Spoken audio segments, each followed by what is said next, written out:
Capítulo 9. Puedo decir que, en el fondo, el verano, con mucha rapidez reemplazó al verano. Sabía que con los primeros calores me sobrevendría algo nuevo. Mi asunto estaba inscrito en el último periodo de sesiones de la audiencia que terminaría con el mes de junio. Los debates se abrieron mientras, fuera, estallaba en toda una plenitud el sol. Mi abogado me había asegurado que no durarían más de 2 o 3 días. Además, había añadido, el tribunal tendrá prisa porque su asunto no es el más importante de lo que has de examinar. Hay un caso de parricidio que verá inmediatamente después. A las 7:30 de la mañana me vinieron a buscar y el coche celular me condujo al Palacio de Justicia. Los 2 gendarmes me hicieron entrar en una pequeña habitación sombría.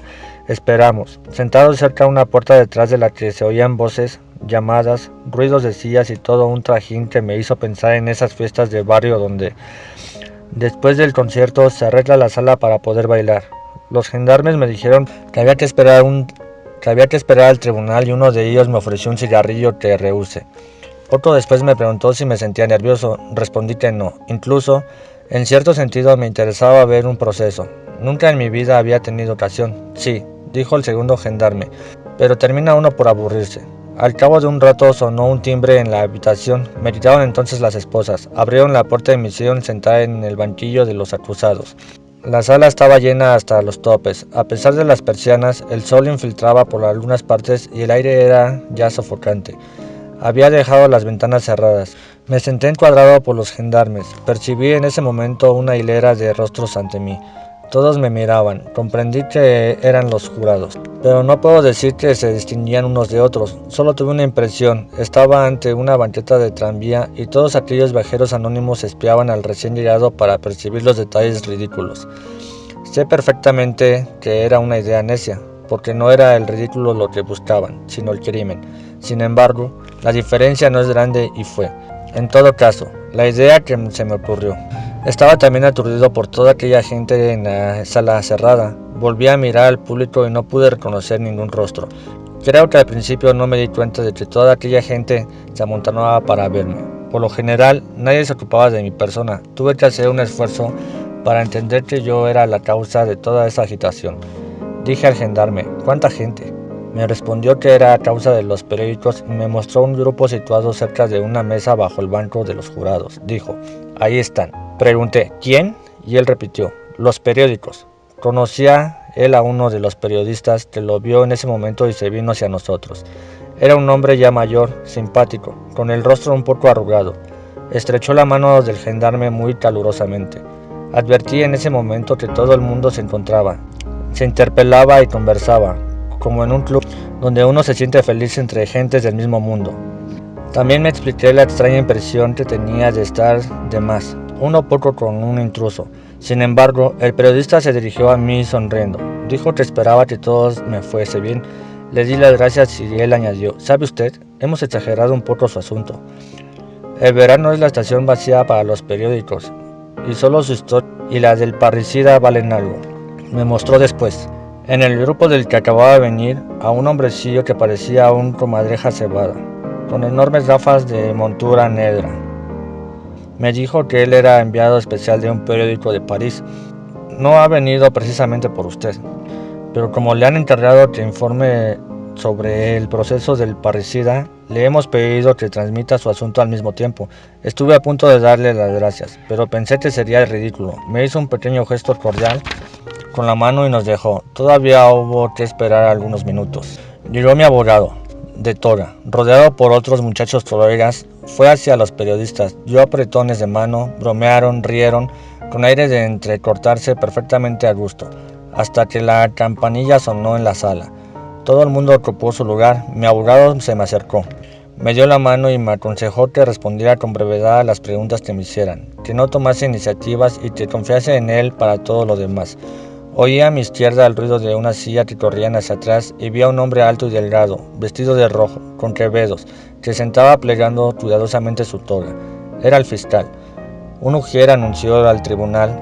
En ese momento, 2 grandes ventiladores empezaron a zumbar. 3 jueces, 2 de negro, el tercero de rojo, entraron con cartapacios y se dirigieron con rapidez a la tribuna que dominaba la sala.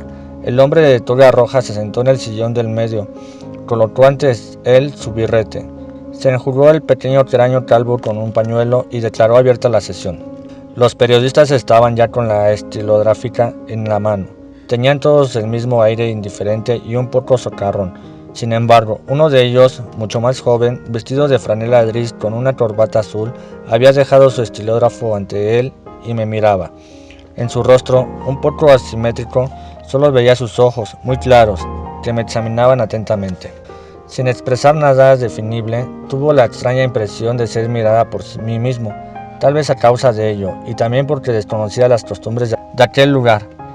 No comprendí muy bien todo lo que pasó después, el sorteo de los jurados, las preguntas hechas por la presidenta al abogado, al fiscal y al jurado. En cada ocasión todas las cabezas de los miembros del jurado se volvían simultáneamente hacia el tribunal. Una lectura rápida del acta de acusación, en la que reconocí los nombres de los lugares y personas, y nuevas preguntas a mi abogado. Pero el presidente dijo que se iba a proceder al allanamiento de los testigos. El ujier leyó nombres que despertaban mi atención. De en medio de este público, hace un momento informe, vi cómo se levantó uno a uno, para desaparecer inmediatamente por una puerta lateral. El director y el conserje del asilo, el viejo Tomás Pérez, Raymond, Mason, Salamano, Mary. Esta me hizo un ligero gesto de ansiedad. Me asombraba todavía no haberlos percibido antes, cuando al oír sus nombres, el último, Celeste, se levantó. Reconocí al lado de él a la mujercita extraña del restaurante, con su chaqueta y su aire preciso y decidido. Me miraba con intensidad, pero no tuve tiempo de reflexionar, porque el presidente hizo uso de la palabra. Dijo que los verdaderos debates iban a comenzar y que creía innecesario recomendar calma al público. Su misión, dijo, era dirigir con imparcialidad los debates sobre un asunto que deseaba considerar objetivamente. La sentencia pronunciada por el jurado se adoptaría en un espíritu de justicia, y en todos los casos haría evacuar la sala al menos incidente. El calor aumentaba y yo veía cómo en la sala los asistentes se abanicaban con periódicos, los que producía un pequeño ruido continuo de papel arrugado. El presidente hizo una señal y el ujier trajo 3 abanicos de paja trenzada en los 3 jueces utilizaron inmediatamente. Mi interrogatorio empezó enseguida. El presidente me interrogó con calma e incluso, pensé, con un matiz de cordialidad. Se me hizo declarar una vez más mi identidad y, no obstante mi irritación, pensé que en el fondo era natural, pues sería demasiado grave juzgar a un hombre por otro. Después, el presidente volvió a empezar la narración de lo que yo había hecho, dirigiéndose a mí cada 3 frases para preguntarme, ¿fue así? Las 3 veces respondí, sí, señor presidente, según las instrucciones de mi abogado.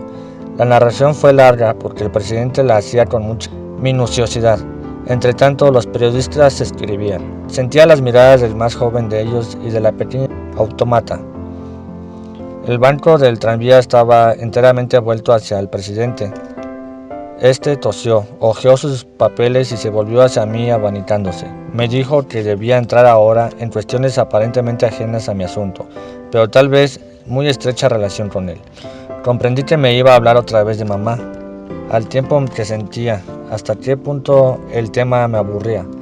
Me preguntó por qué había llevado a mamá al asilo. Respondí que la causa era mi falta de dinero para hacerla acompañar y cuidar. Me preguntó si me había resultado difícil y respondí que mi mamá ni yo nada esperábamos ya uno del otro, ni de nadie, y que ambos nos habíamos acostumbrado a nuestras nuevas vidas. El presidente dijo entonces que no quería insistir sobre ese extremo y preguntó al fiscal si no deseaba hacerme otra pregunta. El fiscal, medio vuelto, de espaldas y sin mirarme, dijo que con autorización del presidente desearía saber si había vuelto solo hacia la fuente con intención de matar al árabe. No, dije. Entonces, ¿por qué iba armado y por qué volver hacia ese lugar precisamente? Dije que había sido el azar, y el fiscal con un acento hostil indicó, eso será todo por el momento. Todo fue después un poco confuso, al menos para mí. Pero después de algunos conciliábulos, el presidente declaró que la sesión se levantaba y se reanudaría a primera hora de la tarde para oír a los testigos. No tuve tiempo para reflexionar. Me condujeron, me hicieron subir al coche celular y me llevaron a la cárcel, donde comí. Poco después, justo el tiempo necesario para que me diese cuenta de que estaba cansado, volvieron a buscarme. Todo recomenzó y encontré en la misma sala ante los mismos rostros, solo que hacía mucho más calor y, como por milagro, cada uno de los jurados, el fiscal, mi abogado y algunos periodistas también estaban provistos de abanicos de paja. El joven periodista y la mujer extraña continuaban allí, pero no se abanicaban ni seguían mirándome sin decir nada. Enjugué el sudor que cubría mi rostro y solo recuperé un poco de conciencia del lugar y de mí mismo cuando oí llamar al director del asilo. Le preguntaron si mamá se quejaba de mí y contestó afirmativamente, pero añadió que era un poco manía de sus pensionistas quejarse de sus familiares. El presidente le hizo precisar si ella me reprochaba haberla dejado en el asilo y el director volvió a contestar afirmativamente, pero esta vez nada añadió. A otra pregunta contestó que lo había sorprendido mi tranquilidad el día del entierro. Hubo de aclarar entonces que entendía por tranquilidad. El director, mirando la punta de sus zapatos, dijo que no había querido ver a mamá, que no había llorado ni una sola vez y que me había ido inmediatamente después del entierro sin recogerme ante su tumba. Algo más lo había sorprendido. Uno de los empleados de las pompas fúnebres le había dicho que yo no sabía la edad de mamá. Hubo un momento de silencio y el presidente le preguntó si era de mí de quien hablaba. Como el director comprendía la pregunta, le aclaró, es la ley. Después el presidente preguntó al fiscal si no quería hacer preguntas al testigo y el fiscal exclamó, oh no, con eso basta.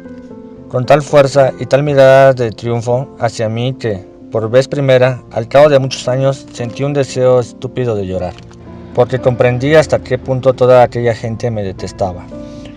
Después de preguntar al jurado y a mi abogado si tenían preguntas que formular, el presidente interrogó al conserje. En su caso, como en todos los otros, se repitió el mismo ceremonial. Al llegar, el conserje me miró y apartó los ojos. Respondió a las preguntas que le dirigían. Dijo que yo no había querido ver a mamá, que había fumado, que había dormido y que había tomado café con leche. Sentí entonces que algo indignaba a toda la sala y por vez primera comprendí que era culpable. Se hizo repetir al conserje la historia del café con leche. El fiscal me miró con un brillo irónico en los ojos. En ese momento, mi abogado preguntó al conserje si había fumado conmigo, pero el fiscal se opuso violentamente a esa pregunta. ¿Quién es el criminal aquí? ¿Y qué métodos son esos que consisten de desprestigiar a los testigos de la acusación para minimizar sus testimonios, que no por eso resultan menos aplastantes? No obstante, el presidente pidió al conserje que contestara la pregunta. El viejo dijo con aire embarazoso, sé perfectamente que no estuvo bien, pero no me atreví a rechazar el cigarrillo que el señor me ofrecía. Por último, se me preguntó si no tenía nada que añadir. Nada, respondí, salvo que el testigo tiene razón. Es cierto que le ofrecí un cigarrillo. El conserje me miró entonces con cierto asombro y una especie de gratitud. Vaciló y después dijo que era él quien me había ofrecido el café con leche. Mi abogado dijo con un ruidoso tono de triunfo que los jurados apreciarían la declaración. Pero la voz del fiscal tronó sobre nuestras cabezas. Sí, los señores jurados la apreciarán y concluirán que un extraño podía proponer un café, pero que era deber de un hijo rehusarlo ante el cuerpo de la que le había dado la vida. El conserje volvió a su banco. Cuando llegó el turno de Tomás Pérez, un ujier hubo de sostenerlo hacia el tribunal. Pérez dijo que había conocido sobre todo a mi madre y que solo me había visto una vez, el día del entierro. Comprenderán, yo mismo estaba demasiado apenado. Nada vi, la pena misma me impedía ver. Me causó un grandísimo dolor, incluso me desvanecí. No pude, pues, ver al señor. El fiscal le preguntó si al menos le había visto llorar. Pérez respondió que no. El fiscal dijo entonces a su vez, los señores jurados apreciarán. Pero mi abogado se enfadó. Preguntó a Pérez con un tono que me pareció exagerado si había visto que yo no lloraba. Pérez respondió, no. Y mi abogado, remangándose un brazo, dijo con tono perentorio, he ahí la imagen de este proceso. Todo es verdad y nada es verdad. El fiscal tenía un rostro impenetrable y picoteaba con un lápiz en los títulos de sus documentos. Después de 5 minutos de suspensión, durante los cuales mi abogado vino a decirme que todo iba muy bien, testimonió Celeste citado por la defensa. La defensa era yo. Celeste miraba de vez en cuando hacia mi lado y daba vueltas a un panamá entre las manos.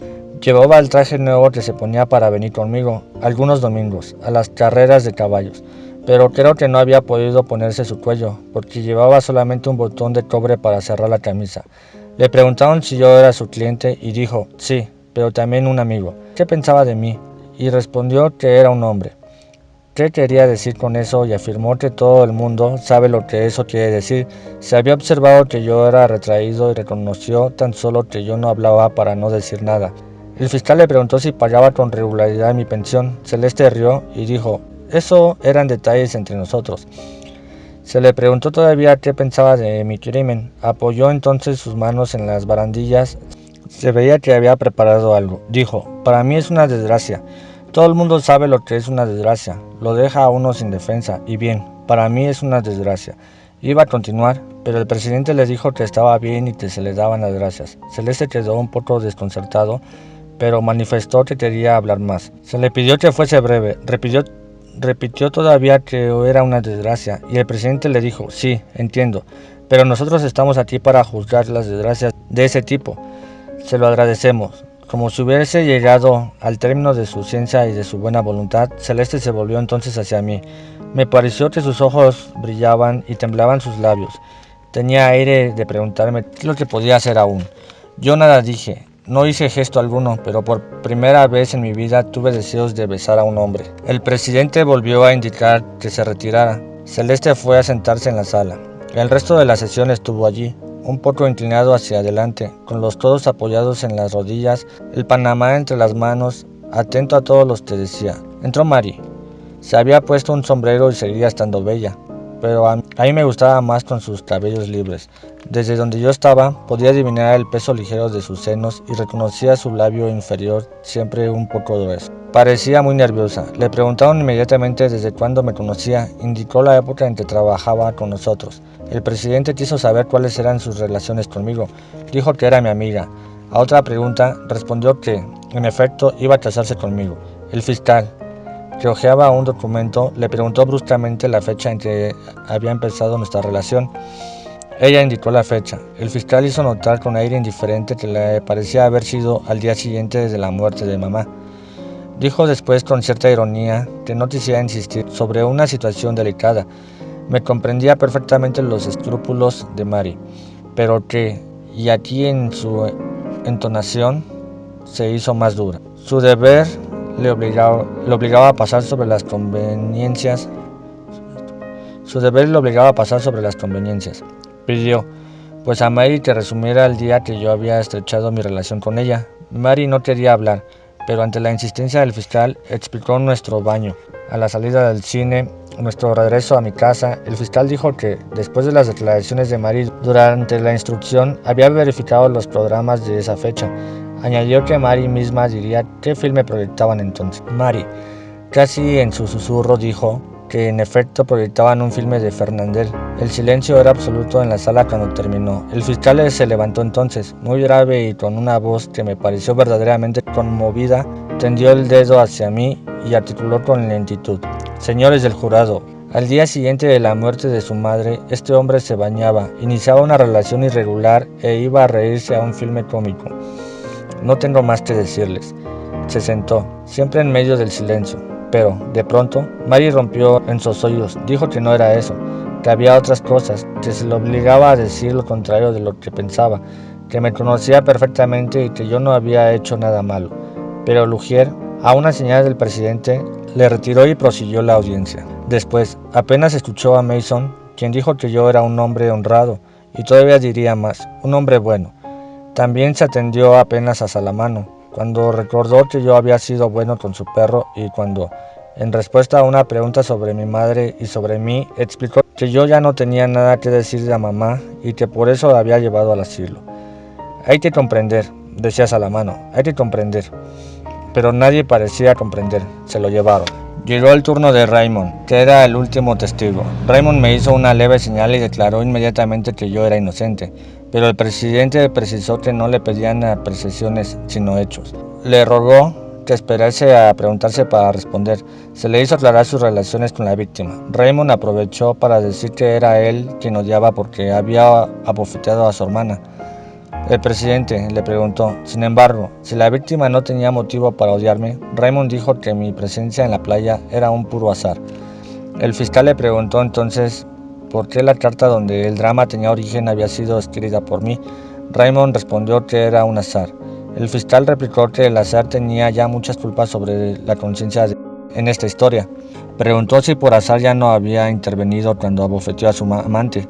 Sí, por azar yo había testimoniado en la comisaría. Si por azar también mis declaraciones en esa ocasión eran a puro favor. Por último, preguntó a Raymond cuáles eran sus medios de existencia, y cuando éste contestó almacenero, el fiscal explicó a los jurados que, con general notoriedad, el testigo ejercía el oficio de chulo.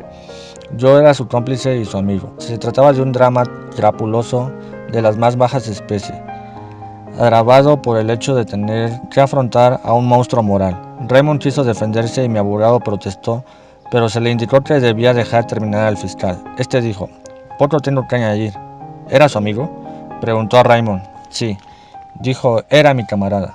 El fiscal me hizo entonces la misma pregunta y yo miré a Raymond, que mantuvo la mirada. Respondí sí. El fiscal se volvió entonces hacia el jurado y declaró: el mismo hombre que al día siguiente de la muerte de su madre se entregaba al más vergonzoso desenfreno mató por razones fútiles para liquidar un asunto incalificable de costumbres inmorales. Se sentó, pero mi abogado, agotada su paciencia, exclamó alzando los brazos, de modo que sus mangas al caer descubrieron los pliegues de su camisa almidonada: se le acusa, en fin, de haber enterrado a su madre o de haber matado a un hombre. El público rió, pero el fiscal se levantó de nuevo, se envolvió en su toga y afirmó que era necesaria la ingenuidad del honorable defensor para no advertir que había entre los dos órdenes de hechos una relación profunda, patética, esencial. Sí, exclamó con fuerza, acuso a ese hombre de haber enterrado a una madre con un corazón de criminal. Esta declaración pareció tener un considerable efecto en el público. Mi abogado se encogió de hombros y enjugó el sudor que cubría su frente, pero él mismo parecía quebrantado y comprendí que las cosas no iban bien para mí. Se levantó la sesión. Al salir del Palacio de Justicia para subir al coche, reconocí por un breve momento el olor y el color de la tarde de verano. En la oscuridad de mi prisión móvil volví a encontrar uno a uno, como desde el fondo de mi cansancio, todos los ruidos familiares de una ciudad que amaba y de una cierta hora en la que solía sentirme contento. El grito de los vendedores de periódico en el aire ya sosegado, los últimos pájaros en la plazoleta, el reclamo de los mercaderes de bocadillos, el lamento de los tranvías en los altos virales de la ciudad y este rumor del cielo antes de que la noche caiga sobre el puerto. Todo reponía para mí un itinerario de ciego, que reconocía perfectamente antes de entrar en la cárcel. Sí, era la hora en la que, hacía ya mucho tiempo, me sentía feliz. Lo que me esperaba entonces era un sueño ligero y sin imágenes, y, no obstante, algo había cambiado, pues en la espera del siguiente día, fue mi celda lo que volví a encontrar, como si los caminos familiares trazados en los cielos del estío pudieran llevar lo mismo a las prisiones que a los sueños inocentes.